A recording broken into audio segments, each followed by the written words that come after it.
همون این عکس بله این حاج اسماعیل منه.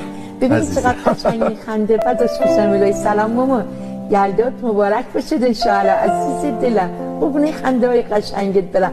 ببینید چقدر قشنگ میخنده، ببینید چقدر زیباست. این اسماعیل منه. سلام عزیز دلم.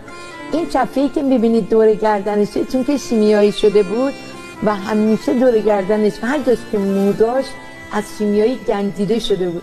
اینو میذاشت دور گردنش که من گردنش رو نبینم، دلم دوست نشه. یه دستم نداشت، هیچ وقت جلوی من پوتین پشو نبست، هیچ وقت جلوی من کمربندش هم نبست، چون که از این دندونای قشنگش کمک میگرفت و میخواست که من نبینم و دلم ریش نشه.